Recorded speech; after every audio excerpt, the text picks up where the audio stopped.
This is CBS Eye on the World. I'm John Batchelor. I welcome Cato and Caesar, a new book from Professor Josiah Osgood, teaching at Georgetown University.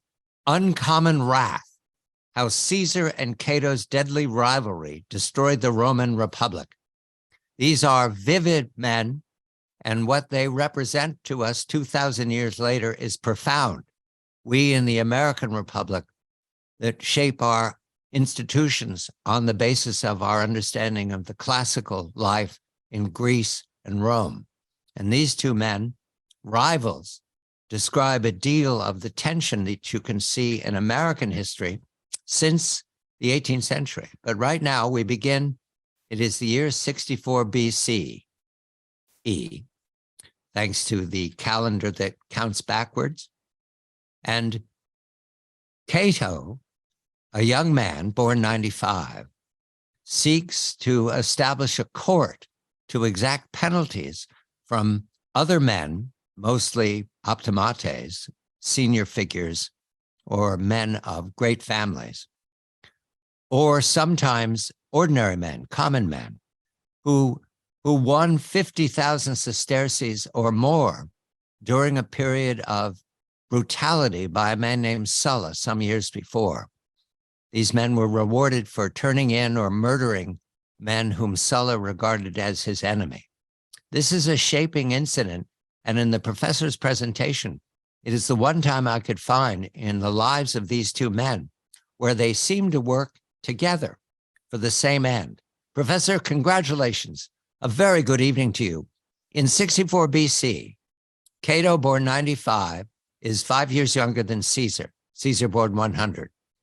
What is it that they want to establish about their personalities on their way up, because they see themselves as Optimates who can dominate Roman life over these next years? What is it that they get out of these murder courts? Good evening to you. Thank you. Thank you for having me, John. So there'd been a terrible civil war, as you said, in the childhood, the early lives of Caesar and Cato, and both of them were scarred by it, though in somewhat different ways. So let's start with Cato, whom you began with.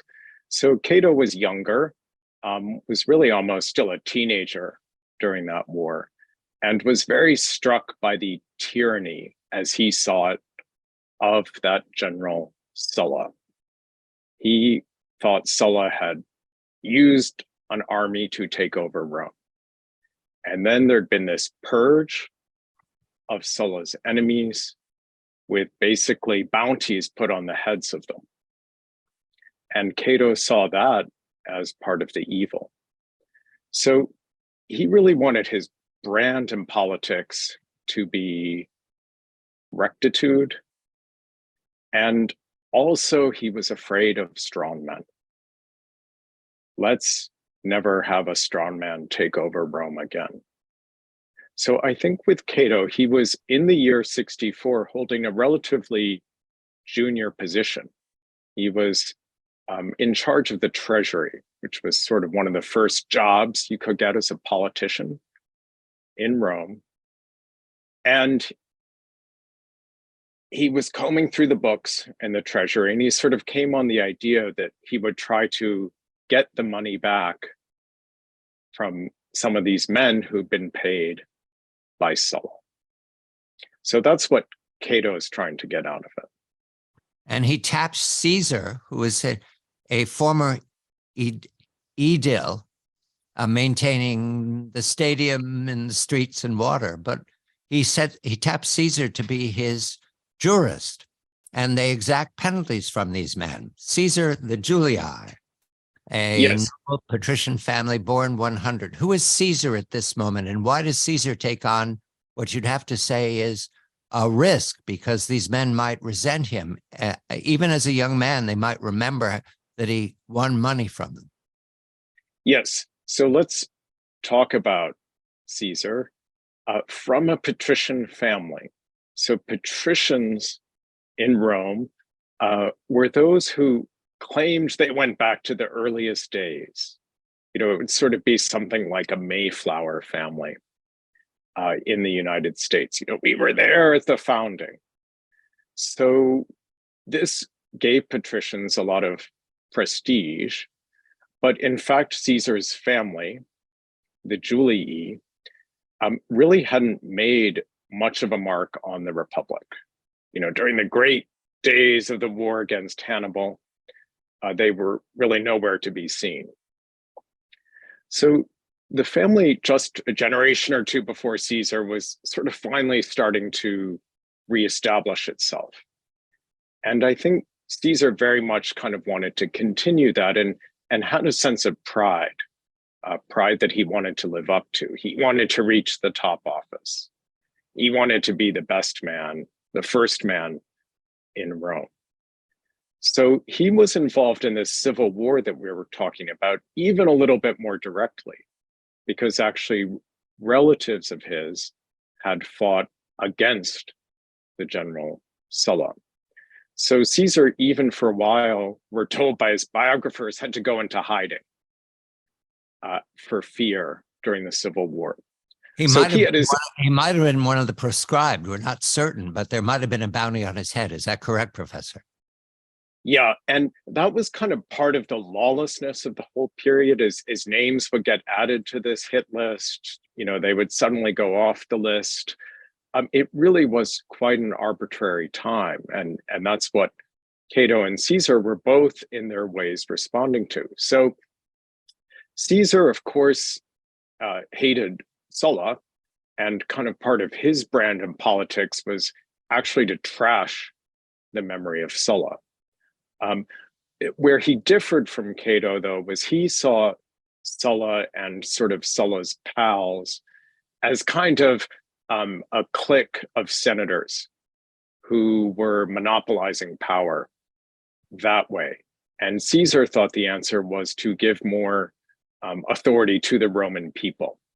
So, all right, in the year 64, right, Cato sort of seems to have gotten the ball rolling by saying these people should give back money that they were paid for killing these men who were proscribed. Caesar gets the job of being put in charge of the murder court. Now, we unfortunately don't have a lot of details about this. I would love to know more. But the murder court, it was a standing court in Rome, and there would be lawyers who would argue the cases. Caesar's role seems to have been he was the president of this court. So he would have influence in saying who would be eligible for prosecution. So he goes along with Cato in the sense that he says, okay, it's fair to prosecute some of these individuals. And we know a couple of them were found guilty. We don't have a lot of details. So Caesar, has a bit of an out, and he could say, well, they're just going on trial. I'm not personally responsible for their fate. They would be tried by jurors. But it was a way for him to continue to establish this brand of sort of revisiting Sulla's terrible actions and trying to give some sense of justice for those who had suffered. Cato and Caesar together for the only time that we can certainly say is true, although their families and their lovers and their wives all interchange over these next years. When we come back, it's going to be 63 BCE, and Caesar and Cato begin their feud over a threat to the Republic. It's called the Catiline conspiracy, and it's significant in that it is never really resolved. It remains the threat that hangs over the Republic until there's an empire. The book is Uncommon Wrath, How Caesar and Cato's Deadly Rivalry Destroyed the Roman Republic. 1 year later, from the murder court, there is a conspiracy to destroy the Republic led by a man named Catiline, who's a rascal, ruthless, a bankrupt, a man who takes advantage of people routinely and plies them with liquor and favors. However, he's in so much debt that he promotes himself as a man of the people, because there are a lot of people in debt at this time, including farmers in Tuscany and the rabble in the streets and senators Optimates who've been broken by spending too much and not having a source of income. Catiline is a threat. And we come to a day in which Cicero, who is a parallel significant figure, but not involved deeply in the Cato-Caesar rivalry at this point, I think of Cicero as taking advantage of both of them at various times over these next years. Cicero denounces Catiline in the Senate, and the professor makes most important dramatic decisions at this point about Caesar and Cato rising separately and speaking against each other as to what is to be done with 5 members of the Catiline conspiracy who've been caught with weapons plotting against the Republic. What should we do with them? Professor, I turn this over to you because you make it a Shakespearean moment. I believe that Caesar speaks first. What is his recommendation?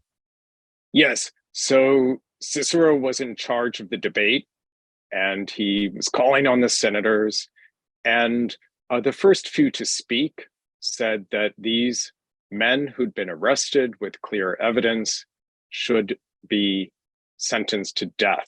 They were enemies of the Republic. So it came to the turn of Julius Caesar, and he gave an unexpected proposal.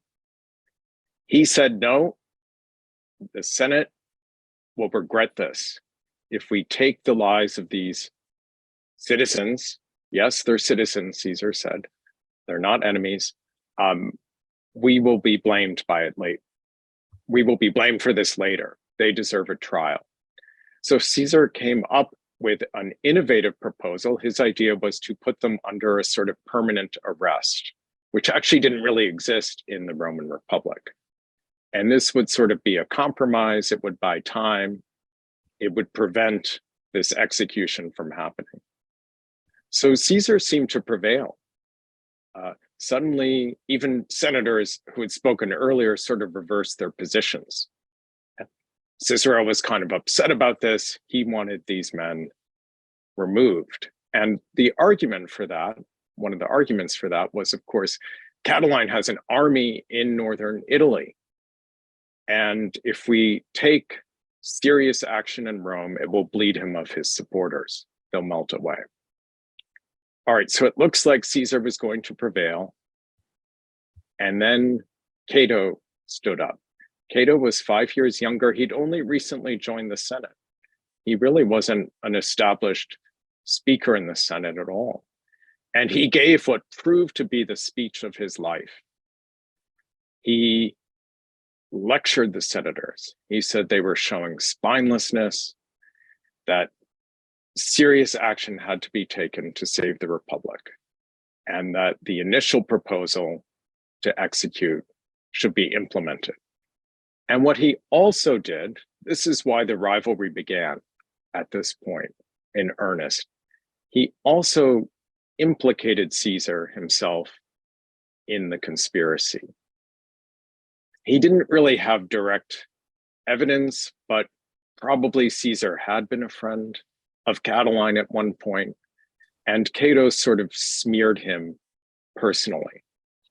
And this was kind of standard in some ways. Obviously, this was a momentous debate, but younger politicians in Rome, one way they sort of established themselves was to take on somebody a little bit bigger. So Cato did that, and that was when the quarrel really began. And the quarrel will last through their lifetimes, through Cato's lifetime and then Caesar's lifetime. Caesar never gets away from Cato's reputation. And we need to establish it, Professor. Right now, the young man who rises to speak against Caesar, his great-great-grandfather was Cato the Elder, the man that we associate with Carthago Delenda. Carthage must be destroyed. However, yes, kind of the ultimate hardliner. But his personality turned on being stoical. What did that mean to Cato the Younger? How did he represent himself as an inheritor of his famous great-grandfather? Yeah, so the great-great-grandfather, he had sort of actually been a new man, the first in his family to enter politics. And the way he did that was kind of to pose as more virtuous than thou, right? You know, the most austere, most old-fashioned, most glorious Roman. And Cato the Younger, the rival of Julius Caesar, he sort of copied that playbook. That was his technique too. But he would be the most honorable Roman. He had a reputation for honesty, right? There was sort of a joke going around in one of the courts once. There was a case, a trial, and only one witness. And the arguing lawyer said, well, you can't believe a case if there's only one witness, even if it were Cato himself. So it's this incredible reputation. But what he added to it was Stoicism, right? The Greek philosophy that really sort of emphasized fair dealing for all. And Cato brought that into the mix. He felt, for example, Rome's overseas subjects and the empire deserved fair treatment. So that was kind of a way to even add further to this reputation of his that was very powerful. Caesar had a reputation as well, and within the next year, they'll demonstrate this violence and confrontation and chicanery at the Forum. The professor makes it very clear that all Rome turned on the drama in the Forum. You had to be there, you had to witness it, you had to explain yourself as best you can by shouting. It's important that Cato has a very strong voice, and Caesar is an excellent rhetorician. They both have skills. But Caesar's important characteristic is dignitas. What did that mean to him, Josiah? Yeah, so dignitas is kind of your standing, and it's standing that needs to be validated by the community as a whole, right? So it would be a matter of political office, being elected to the best offices, the top offices, also being given a triumph. These were the great military parades that would wend their way through the streets of the city and end in a sacrifice to the god Jupiter. You display all the spoils. You wanted to have more impressive spoils, more impressive captives than anyone else before. So this was kind of the culture, and we have to accept that Caesar seems, by modern standards, with our Judeo-Christian ethics, very egotistical. But of course, in Rome, it was good to be the top dog. The Forum is the theater of power, as the professor makes very clear. This is all demonstration for each other to rise to power and hold on to it. Cato is regarded as steadfast, constantia, because of how he stands up to the chicanery in the Forum directed against him by friends of Caesar. At the same time, Caesar, his dignitas is everything, and he goes off for a command in Spain. When we come back, it's important now to turn to a new player in this mix who will be significant in the civil war ahead of us. His name is Pompey the Great, Pompey Magnus. Professor Josiah Osgood, Uncommon Wrath is the book, How Caesar and Cato's Deadly Rivalry Destroyed the Republic. We now begin the new rivalry with a new player. His name is Pompey. He's a man who was successful under the dictator, Sulla, and is now seen as a great general. He wants a triumph. Pompey looks like a man who is disposed towards Caesar's part of the understanding of the rivalry. Strength, military success. The wounds on your body are only in front, the only noble wounds you can have. Professor, who is Pompey to Caesar? Who is Pompey to Cato at this point? What does he represent to them? Yeah, so Pompey is a major personality. In a way, he really was the number one man in Rome at this point in time when the rivalry began between Caesar and Cato. And he'd gotten his start quite young. He'd sort of broken all the rules and had risen to the top in civil war. And then he fought these various wars. He fought against piracy, which was plaguing the Mediterranean. And then he went to the east and sort of became the Roman Alexander the Great. He actually came back to Rome claiming that he had the cloak of Alexander himself, and he was going to wear it in his triumph, in his parade through Rome. So this is that idea of dignitas, of standing. And as if he were a king almost, like the great kings of the East. So Pompey was popular. He, by suppressing piracy, helped, for example, the grain supply of Rome. So Caesar had kind of played along with Pompey, had tried to support him in various ways early in Caesar's career. They had a bit of a falling out, though, because at least allegedly, Caesar slept with Pompey's own wife during Pompey's long absence. And one thing to know about Caesar is he was notoriously Rome's greatest lover and had affairs with various women. So Pompey came back to Rome and divorced his wife. And, under these circumstances, it's a question if he and Caesar are going to continue to work together. So let's talk about Cato and Pompey for one moment here, too. Cato really distrusted Pompey. He viewed him as one of these strongmen whom he wanted to stop. So he tried to block various proposals on behalf of Pompey, that Pompey should get to wear special triumphal robes for the rest of his career. So Pompey comes back from the East. He's going to get the triumph. That's not really in doubt. But the question is, will he get all of his new arrangements passed through? And there, Cato managed to cause problems for Pompey by blocking things in the Senate, which sort of needed to rubber stamp Pompey's arrangements in the East. Pompey is a significant player in the Civil War, but what we learn is that he's no great intellect. He's certainly not argumentative in the fashion that Caesar and Cato are, but he represents someone who both Caesar and Cato battle over. They each try to persuade him to their side, and early on, Caesar's more successful.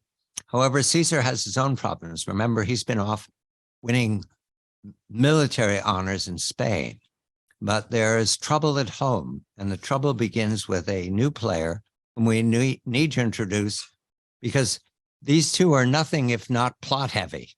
And so there are subplots coming in all the time that you need to follow through on to understand how they fall out so profoundly in the Civil War. It is called the Bona scandal. It turns on Caesar's wife Pompeia, celebrating once a year, I understand, where all the significant women of Rome gather together, no men are allowed, and they go through secret rites. Well, there's a rascal named Clodius who decides to dress as a woman and crash this party. Professor, Clodius is not entirely believable.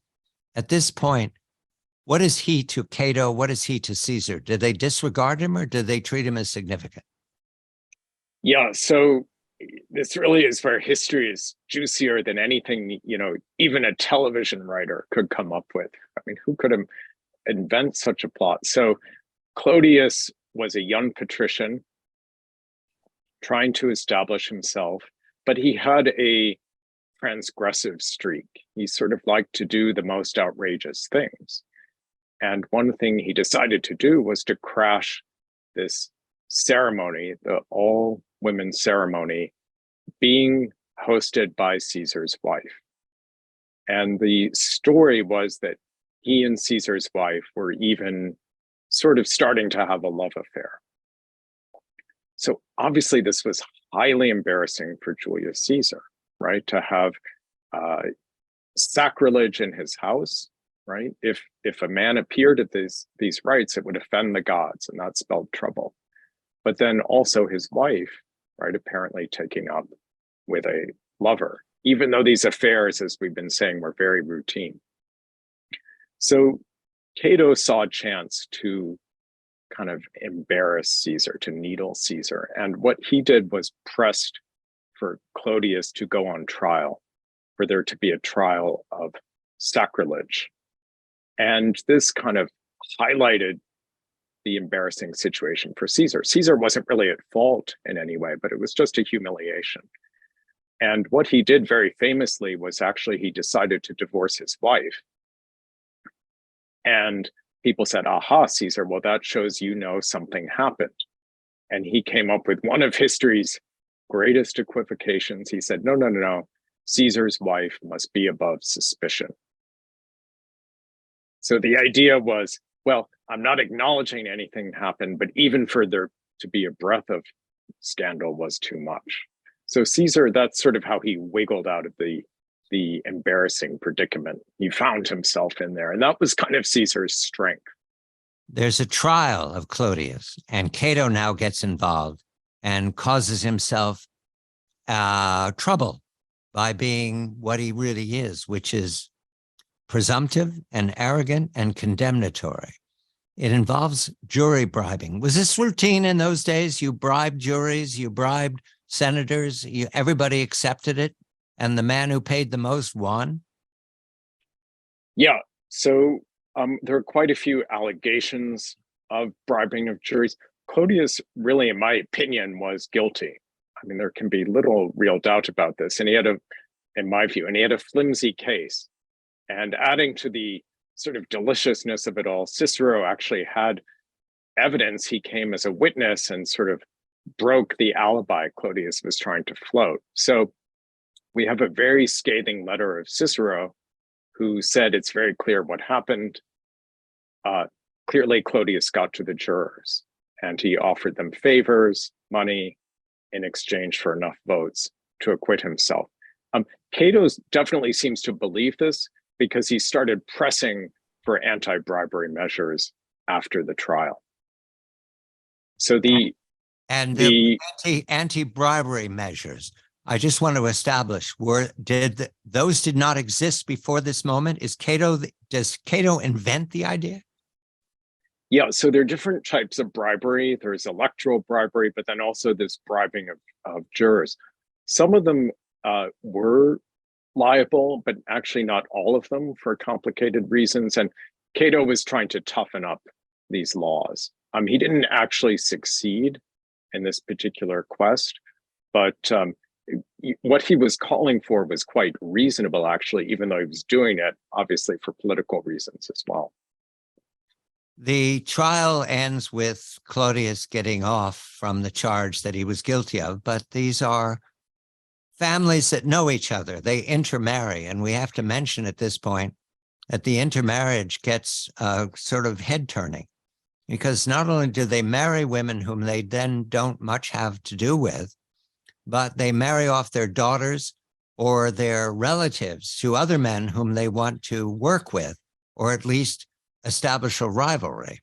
And it gets confusing. You need a chart, but we need to mention at this point, has Caesar taken up with Servilia at this point, Professor? Yeah. So Caesar, adding to this rivalry with Cato, Caesar, of all people, his favorite mistress was Cato's sister. And Cato was sort of ashamed, disgusted about this. And her name was Servilia. She was patrician. She was actually Cato's half-sister, technically speaking. And this sort of really added salt to the wounds for Cato. And his own sister, would sort of take up with his greatest enemy. Importantly, she has a son by her first husband, Marcus Brutus. Who is her son? Yeah, so from her first marriage, she had a son, Brutus, and her husband Brutus died in an episode of civil war. So she was trying to raise this fatherless son, and this, was not so uncommon anyway, but especially after the Civil War was more common. And she was a powerful figure in her own right. And part of why she would take up with somebody like Caesar was that this was one way she could help her son. And in fact, later on, we know that Caesar did favors to help out young Brutus because of his fondness for his mistress. And we can presume that everybody in the room know everything about this all the time. And you need to have a scorecard to understand how these men and their wives and their daughters and their grandmothers, and in Caesar's case, his mother, were very powerful decision makers, maintaining these rivalries and these connections through generations.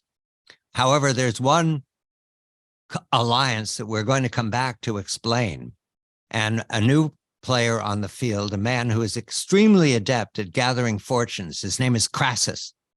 He's played by Laurence Olivier in the very famous movie Spartacus. So picture Laurence Olivier as the man we meet next. The book is Uncommon Wrath: How Caesar and Cato's Deadly Rivalry Destroyed the Roman Republic. Josiah Osgood is the author. We've introduced Pompey, who's successful as a general and wins his triumph and is a man seen as the strongest representative of Roman military. Now we introduce a man named Crassus, because Pompey and Caesar and Crassus are going to find a way to work together. What do we need to know about Crassus, and how did Caesar use Crassus, Professor? Yeah, so Crassus really was, perhaps other than Catiline, the shadiest politician in Rome, and had that reputation. And Olivier did play him very well in Kubrick's movie Spartacus. So I do recommend that portrayal. So Crassus came of age in the Civil War and really used it to advance himself, wanted to make money. He would do things like, or at least so we're told by his ancient biography, would show up during fires. Rome had terrible fires, and he'd offer sort of cut rate prices for real estate as the tenements were burning down, and snap up these bargains, then redevelop the land. So he had a lot of money, and he wanted always to kind of advance his finances as well as his political fortunes. So he found in young Caesar a helper. And the two of them kind of cooperated on various schemes. Probably later, their critics exaggerated some of these things. Fake news was very much a phenomenon in ancient Rome. And the two really came together along with Pompey in a kind of unexpected alliance in some ways towards after this religious scandal, after the Catilinarian conspiracy.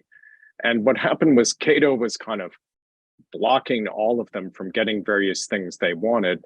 So the three of them came together. And in coming together, they represent politics, they represent military, and they represent money. A great combination. And they establish what looks to be stability, but not for Cato. Cato is extremely unhappy with their conduct, especially because we're coming up with important posts that they can hold. And we best establish, Professor, as I understand the ladder climbing of officials in Rome is you begin with an edil. Yeah, the first office actually is the quaestorship, which would be the financial position. The quaestorship is the money one. But before that, the one that handled roads and stadiums, that was below quaestorship? That was actually an optional office that typically you would hold. If you did hold it, you would hold it next. That one could be quite expensive because you were expected to sort of top up the funds out of your own fortune. You know, one of the amazing differences between Roman politics and our own. So Caesar held it. And, you know, this is where having a friend like Crassus came in handy. He could borrow money to put on the most lavish games. So edil and quaestorship, and what's after that? Yeah, so the next required office would be that of praetor. And these were essentially judicial officers. And then after holding that office, often you were sent overseas to govern for a year. So Caesar held that office and came back. That was when he went off to Spain. He came back and was sort of looking for a triumph, one of these great parades after his victories in Spain. But what he also wanted was to rise to the next office, the top office. That was the consulship. Right. And there were two consuls a year. Always there was more than one of everything, because the Romans didn't like the idea of power concentrated in the hands of one person. Until they did. Now, there's a parallel officialdom, the tribunate. There's also the tribal assembly and the plebeian assembly. The tribunate, however, has a power. It's the veto power. What does that mean, Professor? Yeah, so the tribunes started as a separate office. They were supposed to represent the ordinary people, the so-called plebs. And there were 10 elected each year. And they had this awesome power of veto. And that allowed them really to block practically any other branch of government from doing almost anything. Now, I mean, can you imagine nowadays what this would lead to? So even in Rome, right? I mean, the potential for gridlock was tremendous with that. So they were supposed to exercise it cautiously. It really did have to be on behalf of the people, and it had to be justified. But it was an awesome power, and it increasingly came to be abused, I think it's fair to say, in the late Roman Republic as these political quarrels heated up. We now have established the battle between Caesar and Cato, but we also need to mention that there's a running story through all of these events, which is the Optimates, the senior senatorial figures, and the new men who are often advancing themselves into the Senate. Caesar sides with the populares. The new men are the leaders of the emerged from the populares. Cato sides with the Optimates, but they really were the same people, Professor. That's what's often confusing. Caesar was as much Optimates as he was populares, and Cato was as much populares in terms of his reforms as he was Optimates. Did it confuse the Senate that they never knew which side they were on? We have about a minute. Yeah, so it was these small group of families that tended to dominate, as we've been discussing. And, Roman politics wasn't really organized around parties as we do it nowadays in democracies. It would be organized around personalities. And you would have, followers of one guy, followers of the other. But there was a group that sort of liked the noble families controlling the Senate to be in charge. And Cato sided with them. These would be the so-called best men, the Optimates. And then Caesar thought, these people are a clique, they're too powerful. Let's go to the people. Let's have the people pass laws in their own interests. So they're not parties, and that's why it, is harder to follow than R versus D or blue versus red. But there's sort of instincts, techniques, philosophies that kind of organize people. And really it is the central issue, right? Should the Senate have power with its noble families, or should the people be put more in charge of things? And Caesar and Pompey and Crassus, to an extent, disrupt this neat little formula by suggesting land redistribution and reforms, and their allies suggest handing out grain distribution in Rome. Very upsetting to the Senate that has things neatly arranged in the courts. And so when we come back, the predicate for what will become the catastrophe of the Civil War. The book is Uncommon Wrath. Josiah Osgood is the author. It is now 58 BCE. Our two protagonists, Cato, condemning Caesar and his bribery and his high-handedness and his seduction and his love of luxury and spending money and getting into debt, and Caesar regarding Cato as a spoilsport and as a conniver, a man who uses his posture, going barefoot sometimes, or always taking very care with his diet, not eating extravagantly, preaching reform in the Senate, saying that bribery is a bad thing for the Republic, Cato denouncing Caesar, Caesar denouncing Cato. They now go their separate ways to establish their reputations because they're older now, and they're looking to be consuls and major men of the Roman Republic in the coming years. Caesar to Gaul for a critical command in 58, and Cato to Cyprus. Why Cyprus? Professor, why did Cato go to Cyprus and what did he achieve there? Yes, so Cato really actually didn't want to go to Cyprus at first. It was sort of a plot with Caesar's consent to get Cato out of Rome for a while so he could cause fewer problems for Caesar, for Pompey, for Crassus, these three powerful allies. So the scheme was basically actually to liquidate the kingdom there. It had been part of Egypt, the glorious Ptolemaic empire established by one of Alexander's friends and generals, Ptolemy. And there was a king there. There was a separate king in Egypt at this point. And the king of Egypt actually paid a bribe to save his throne, but the king in Cyprus did not. So it was going to be a takeover. And there was sort of a basis in an old will. Some people thought that will was faked. But anyway, it was all a little bit dubious.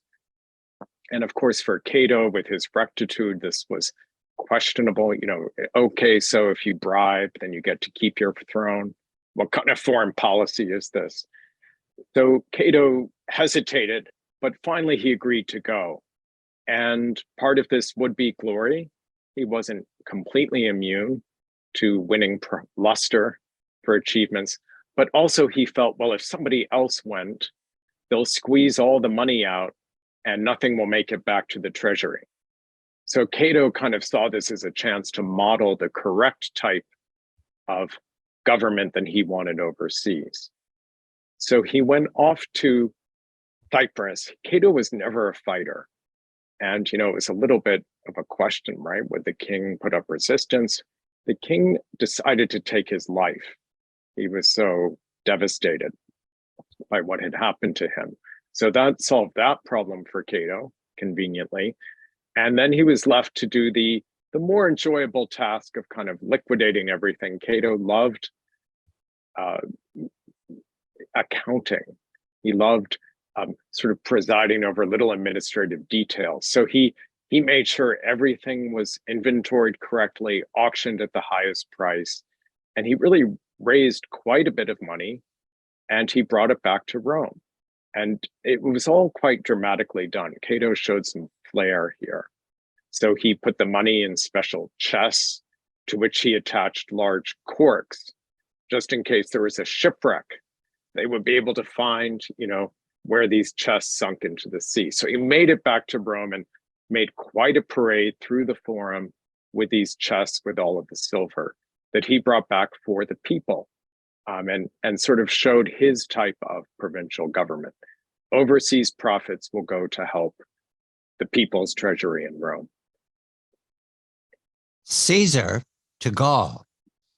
The Gaulish tribes are rebellious or defiant, or they're nomads. You can see it in many ways. The Romans wanted them to stay exactly where they were assigned. And in the instance, the Helvetii are looking to migrate other tribes all through Gaul. This is from the Rhine River all the way to the Atlantic. Caesar is an extremely effective leader of the army. And there's a reason for this, because having spent his early days in the Forum, the theater of power, he understood he had to be a military man. And Professor, it's one of the puzzling aspects about Caesar's personality. He puts himself at great risk. He identifies with his soldiers. He's extremely sympathetic. He's ruthless. He's all of that at the same time. Do we believe that his reputation as a great general he gets himself into these terrible situations and he fights his way out? Is that exaggerated because of the nature of the biographers, or do we have evidence that he really did get in trouble again and again and fight and heroically win the day? Yeah, so this war in Gaul dragged on for years and years. It really was the making of Julius Caesar. And we have the ancient biographies. The other thing we have is actually Caesar's own first-person account. These are his commentaries, as they're called. Students still learn their basic Latin from Julius Caesar today. So it's a bit like the famous line of Churchill, history will be kind to me because I intend to write it. So Caesar wrote up these accounts of his wars in Gaul, and they are quite interesting because obviously they must be flattering to Caesar. And, we certainly don't get the perspective of the Gauls. But at the same time, he does in these accounts sort of show himself getting into trouble and working himself into tight corners and sort of having to make his escape with his army. And part of how he did this, right, is he demonstrates that he had reason. He sort of always explains his reasoning, right? In this situation, I waited, I didn't fight, but in that situation, I went completely on the offensive and suddenly appeared where nobody thought I would be. So he kind of shows his strategic sense. But the other thing, as you mentioned, right, is it really comes out this bond that he formed with his army, and even with sort of the ordinary non-commissioned officers. And one of the most interesting, revealing things about these accounts is he kind of gives them cameo roles. He sort of isn't so nice about the high-ranking officers, the fellow senators, but it's often one of these centurions, as they were called, who sort of bravely steps forward and, along with Caesar, saves the day. Meanwhile, back in Rome, Caesar has effectively sealed his relationship with Pompey, the great general, by having Pompey marry Caesar's daughter, Julia. They both love Julia. She must have been a marvelous young woman. Julia is a person who breaks Caesar's heart when she dies, breaks Pompey's heart when she dies, and they also lose the child. She died in childbirth. At the same time, Cato is being very cautious about Pompey in Rome, seeing Pompey as a threat. Pompey is the possible Sulla. Pompey is the possible dictator. And Pompey is not secretive about how he and Crassus and Caesar are looking to corrupt yet another election. I believe this is the consulship of 55. I don't know. They all run together, 55, 54, 53. Sometimes there's not even a consul because it's so corrupt. Cato is now emerging as a figure of freedom. Does he use that word, liberty? The language of the Enlightenment, do they have it, Professor? Oh, yeah. And really everybody used the word freedom. And, on some level, you can treat that cynically. This is sort of a catchword, as some Roman historians have put it. But it really was a sacred idea for the Romans, for ordinary individuals, ordinary citizens, as well as their leaders. So I think they did talk about it, and obviously it could be manipulated, but it was a sincere struggle too. What does freedom mean? Is it freedom for the ordinary people? Is it freedom from the power of strongmen? Right? It really was an active debate, sort of like debates about freedom that we've had in American history. I think as Americans, we can understand this. Also keen at this point, Pompey, after Julia's death, suddenly becomes someone that Cato starts to romance. Is it this early in the elections of the 50s? And Cato is persuaded to Pompey's side. I mean, Pompey is persuaded to Cato's side at this point, or is that later? Yeah. So this is kind of the corollary of these sudden marriage alliances and divorces and sort of the shifting coalitions. Julia died, and it was a blow to Caesar. He took it hard, bravely, but took it hard. And it was a loss for Pompey too. He really was devoted to his wife, we're told. So after that, everyone in Rome is starting to say, well, what's going to happen to this relationship between Pompey and Caesar, right? Now that the great bond between them, the greatest bond between them, it has been severed. And at first, Pompey stayed sort of allied with Caesar. So it's not as if young Julius' death instantly changed everything, but Cato must have sensed an opportunity. And he sort of started to treat Pompey more respectfully. And as you mentioned, there's increasing anarchy in the city of Rome itself, riots, problems with the grain supply, among other things. So what Cato does is he sort of appeals to Pompey, who has this reputation for efficiency, to sort of restore things. And he has to do it kind of on the terms of Cato. And the two of them are willing to collaborate. And that, of course, spells trouble for Caesar, certainly as Caesar saw it. If his great ally, Pompey, is now working with his arch nemesis, Cato. Yes, the foreshadow of the civil war ahead of us. Uncommon wrath, how Caesar and Cato's deadly rivalry destroyed the Roman Republic. Josiah Osgood is the author. To Caesar, not only in Gaul, but also the invasion of Britain in 55 BCE, and then he returns the following year relentlessly, because this is the ends of the universe. This is the far ends of the empire. He's establishing his reputation as a leader, as a man who delivers new lands to the Roman Senate, the Roman people. He did that in Spain, further Spain. He conquered the edges of the Iberian Peninsula to demonstrate his prowess. He's relentless about Britain, but at the same time, he has trouble in Gaul. He's declared that Gaul is subdued, but it's not. So, Professor, in these critical years between 55 and 50, when the consulships are always up for debate and there's bribery and sometimes they don't have consuls, Caesar was not much in Rome. He's always in Gaul. But I take it that he wasn't in charge of the narrative at this point. The Britons really were troublesome, and the Gallic tribes really were a threat to him, especially the Vercingetorix. Is that correct? Yeah. So the Romans and the Gauls had sort of had a strange relationship going back, and Caesar showed up, and of course nobody, right, would welcome an invader taking over their country, right? We always see this in history. So Caesar initially looked very successful. It's amazing. He claims after just 2 years, he'd pacified all of Gaul. But of course he hadn't. And what happened was, and this is part of why his commentaries are so interesting, is you can actually, even in his somewhat biased account, see that forces were organizing against him. And they started to rebel in central Gaul and northern Gaul especially.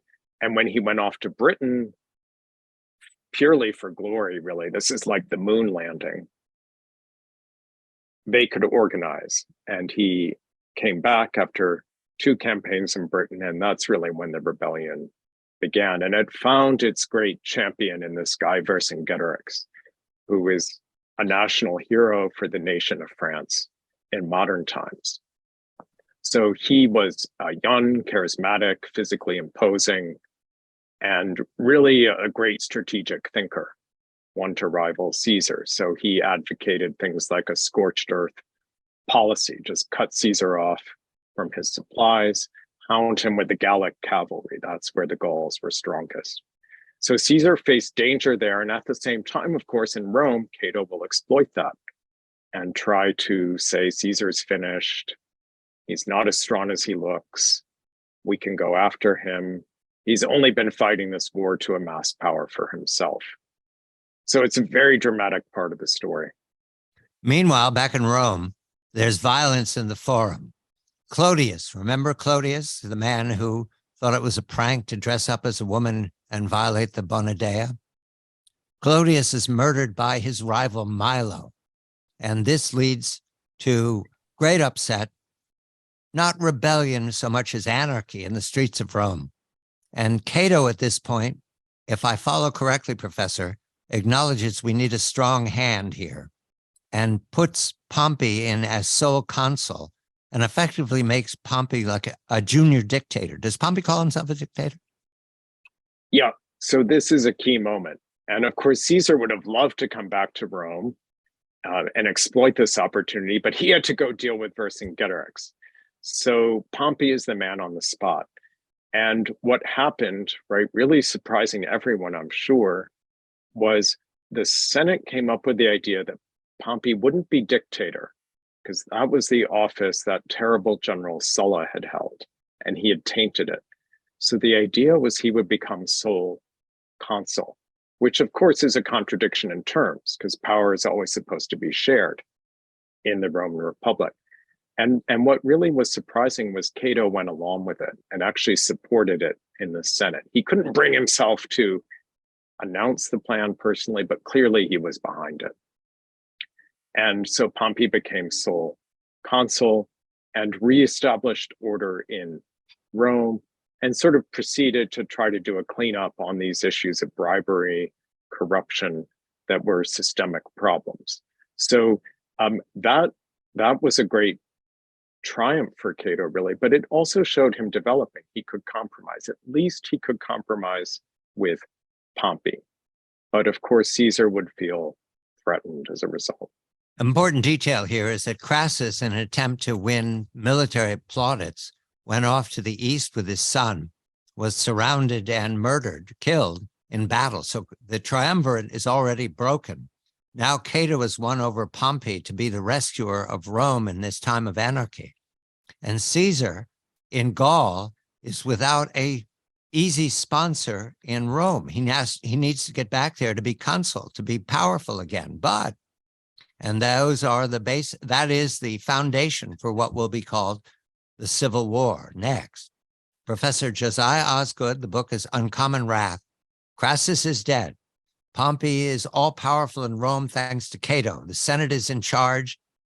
The people are satisfied for the moment, but they're paying attention to Caesar issuing routinely at the end of the campaign season his successes. Caesar returns to Ravenna, which is at the edge of his assigned parts of the empire to police, to maintain. He hears that the Senate has effectively declared war on him by passing a law that is extremely exclusive. And Caesar then issues the very famous Greek saying, "Let the die be cast." He crosses the Rubicon. We begin civil war. Professor, right away, Pompey makes a decision to leave Rome, and Cato reluctantly goes with him. Why does Pompey withdraw from Caesar at this point, who hasn't gathered a huge army, but has a determined army? Yeah, so this civil war really was a tragedy. Many of these figures had lived through a civil war in their early lives. On some level, nobody really wanted it, and yet the kind of polarization of politics forced everyone, or everyone claimed they were forced to fight it. But what this led to was sort of interesting strategies. And Caesar sort of came up with an idea of clemency, and he would sort of welcome anyone to come over to his side. He didn't want to be seen as the aggressor. And Pompey came up with this idea of evacuating Italy and going to the east, where he had all these connections from earlier in his career, relationships with kings there and the local peoples. So he would raise a large army and also build up a navy. And what his idea seems to have been, it didn't work, but what his idea seems to have been was that he would sort of encircle Caesar in Italy and kind of put pressure on him that way, avoiding major battles, which would be bloody, and where I think we must conclude Pompey felt he was at a disadvantage, that Caesar really did, as a general, have that killer instinct. And I think it made Pompey, for various reasons, a little bit nervous. So that's kind of the setup of the Civil War, and it basically explains what happens, which is Caesar moved so quickly around the Mediterranean, he kind of frustrated the plan of encirclement and would force Pompey into a big battle. Cato, on the other hand, is told to head off to Sicily and secure it, but he dawdles. He doesn't race there. Cato not only doesn't want to battle Caesar, he doesn't want to fight at all. He's not a general. He's never been a general, but his idea of resolution is to draw it out. Is that correct? Yeah, so Cato again continued this relationship he'd been forming with Pompey. And not all of their allies actually loved this idea. You know, some of them, these are Roman generals. They really tend to have been very aggressive. So they think we've got to fight him. Some of them even try to take on Caesar in Italy against Pompey's wishes. It led to disaster for them. So Cato went along with this plan, and really kind of it mirrored almost his favorite political strategy of filibuster. Just try to delay things, wear down the enemy, wear Caesar down, but don't fight him in a big battle. So Cato went along with this, and as we're saying, it sort of made sense on paper, but it actually really didn't meet the military challenge that Caesar posed. So the strategy was doomed. The legions are unhappy with Caesar at one point. I believe it's the 9th Legion, my notes suggest. And Caesar is not going to bend. He tells the 9th Legion they're in revolt. They want money. They want to know why we're killing other Romans. And he means to kill them all. They beg his forgiveness. And he says, all right, I'll forgive you. I understand it's an upsetting time, but someone must pay. And I was impressed by this, Professor. He says that they must, of the 120 leaders of the revolt in the legion, they must draw lots and 12 must die. It's extremely impressive 2,000 years later. He needs this army, but he's ready to execute men who have fought for him because they rebuked him at a critical time. He's bloody-minded. Does Pompey know about this? Does Cato know about this? Because this is a different personality than they have. Yeah, so word must have reached them. And that episode really, I'm glad you mentioned it, it perfectly shows Caesar's iron will. And it is one of the problems of civil war, right? You're getting Roman citizens to fight one another. And you've got to pay them. You've got to promise them money and make the war as acceptable as possible for the soldiers. So unlike in Gaul, where the army stuck with Caesar through thick and thin, he actually faced that mutiny and one other big mutiny. So it clearly was a problem. And he had to show in that situation that he couldn't really be blackmailed by his army and made a calculated use of force. So there was another mutiny to follow, though. So Caesar didn't completely keep his grip on his army the whole time. Pompey has a sizable army. Pompey's 60 years old. He has 9 legions, 500 ships. It just grows because he's in the east. They come to a battle in 48, Dyrrhachium. Caesar's defeated. Caesar flees the field. And what? What did Pompey do? What did Cato do? Yeah, so this is where, in fairness, you could say Pompey's strategy actually might have worked, because he sort of put Caesar under pressure on his food supply, weakened Caesar. But what Pompey failed to do at the last moment was drive home the victory, because he lacked this kind of offensiveness. It's a little bit like, for those who know the history of the Civil War, right? Lincoln's challenged with his generals until he gets Ulysses S. Grant, who is willing to do what it takes to win the battles, to defeat Robert E. Lee, and Pompey kind of lacked that ability to drive home the victory. So Caesar ended up prevailing. August of 48, really June. I love that detail. The Julian calendar, it's June. The Battle of Pharsalus. Pompey's goaded into fighting, having declined the fight to this point. Caesar wins. Pompey flees. Brutus, who joins Pompey's army, surrenders to Caesar, and Caesar forgives him.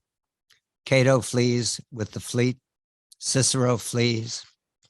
Caesar's the winner, and yet, rather than press home the point, Caesar spends time in Alexandria romancing and battling with the Ptolemies, romancing Cleopatra and battling Ptolemy the 13th. And as you make it very clear, Caesar, having reached the pinnacle of success in the Civil War, gets distracted by Cleopatra, and it lasts a long time. What, 2 years? Almost 2 years.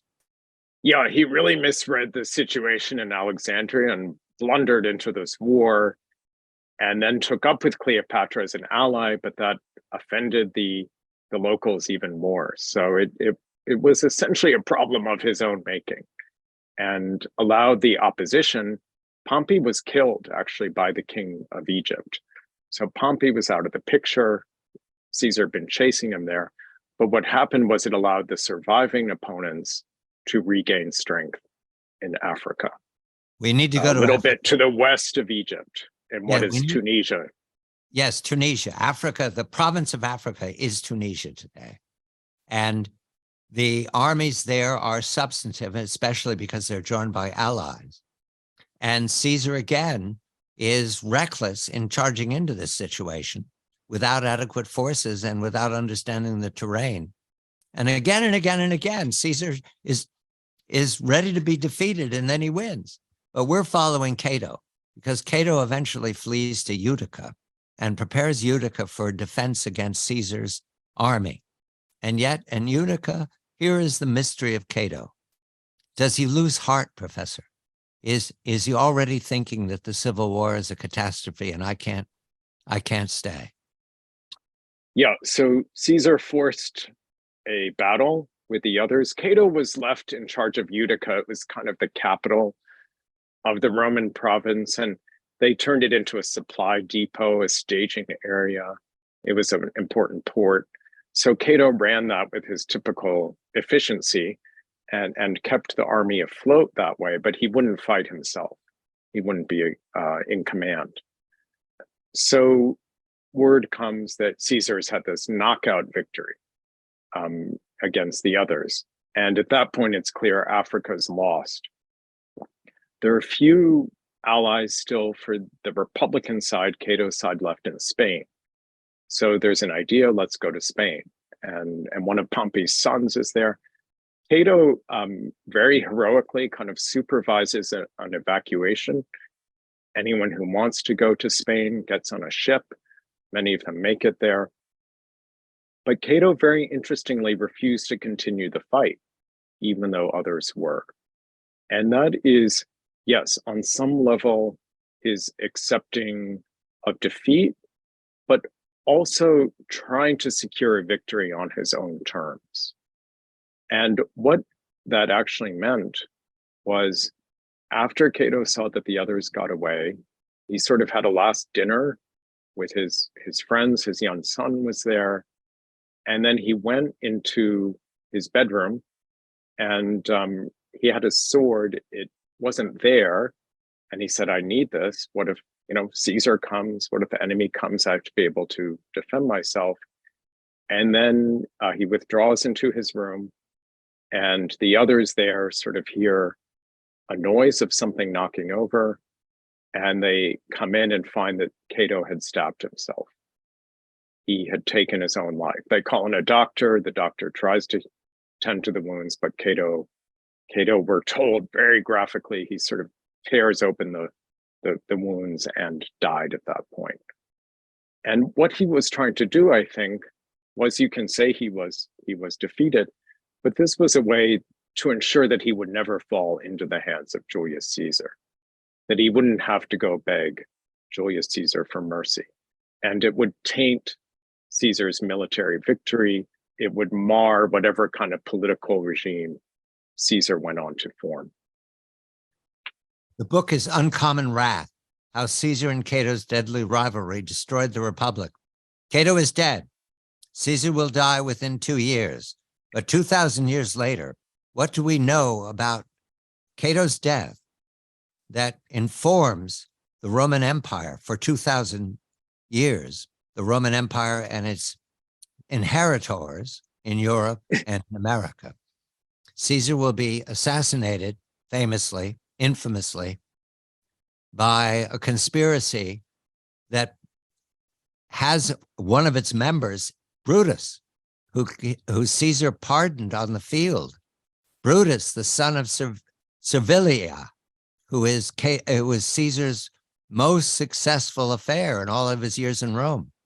However, that isn't what is of interest to the poets, and the professor provides a quick summary of how Cato's death becomes the important dramatic teaching moment. Professor, it's extremely important to emphasize here, I do not know these poets. You have the Latin, I do not. But Horace, Virgil, Livy, Sallust, Seneca, Lucan, Tacitus, the historian, all turn drama about Cato. What is it that they see? Is there a uniform opinion of Cato? Yeah, so Cato, a difficult man in his life, became almost a kind of saint after he passed from the scene. And Julius Caesar, part of this was that Julius Caesar assumed a permanent dictatorship and sort of became the example of the tyrant, the ultimate tyrant in Roman history. So even though Caesar won, and in some ways read the future of Rome more accurately, Cato became the darling of all the literary figures whom you mentioned. And it started even before these famous poets like Virgil, who wrote the epic of Rome's foundation, the Aeneid, but it even started actually right after Cato died, when there was kind of a pamphlet war over Cato's death. And Cicero wrote a very praiseworthy biography. Caesar was annoyed, and he wrote a very large work. It was actually 2 scrolls thick, trashing Cato, called Anti-Cato, his attack on Cato. So that kind of got this debate started, and later authors waded in, and they really saw Cato as a sort of noble, almost because he lost, right, rather than sort of a loser for that reason, and somebody who stayed true to his principles no matter what. And this made him an appealing figure, for example, to dissidents under the Roman emperors, who thought that they could at least retain some dignity by staying true to their principles, even if they lost power politically, even if they were forced to commit suicide after being convicted of a crime. Yes, I like the one I'm attracted to is Sallust, because he puts Catiline in hell. I'm following your reporting. And Cato is seen, you say saint, almost a judge of men. And Augustus is there because of the success of Octavian to become the emperor. Augustus representing, I guess, law and order. But it's important to mention that Cato's influence extends to Augustus. You make the very careful presentation that Augustus, while being the Imperator Caesar, is also a Cato-like man of reform. How so? Yeah, so on this shield of Aeneas, right, which is supposed to show the future of Roman history, Cato is there in Elysium, in the paradise of the underworld, giving justice. And that very much is the image, is the inspiration, that his ideas about fair government for the provincials. In fairness, we have to say Cato saw the future too, right? And if we think about the Roman peace that came with Augustus, right, a key part of that was really fewer of these wars. And Cato had sort of glimpsed that future too, right? Where it won't be the powerful politicians carving up empire as a game for themselves at the expense of ordinary people. So you can say Augustus, perhaps was somewhat cynical in his use of the memory of Cato, but he had that urge for reform.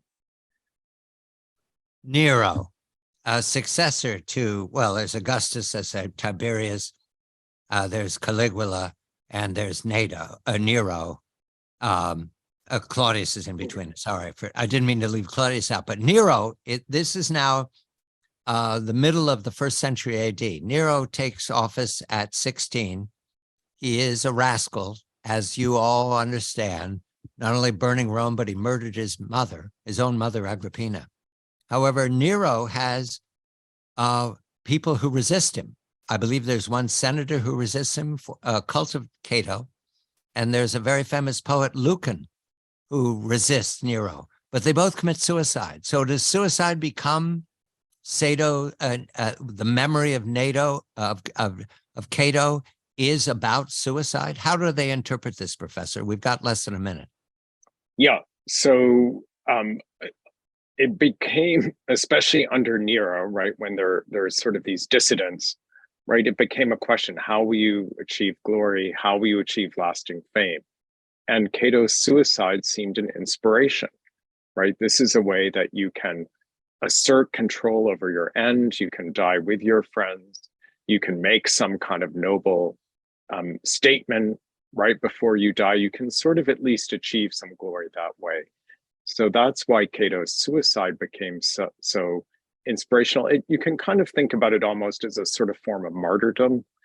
Cato established kind of a Roman way of becoming a martyr. And seen as the final word that the tyrant cannot best.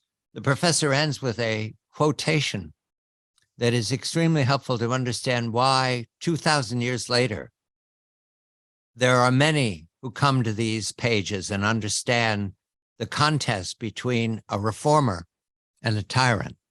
And what use is it to ask the gods to end it?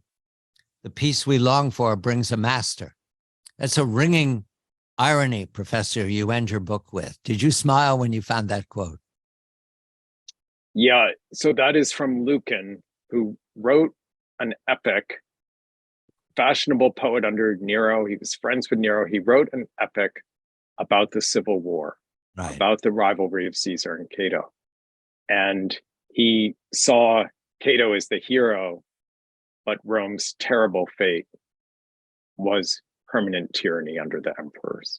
The peace we long for brings a master. Professor Josiah Osgood, the book tells the story of Cato and Caesar, both dead of their own ambitions. Uncommon Wrath. I'm John Batchelor.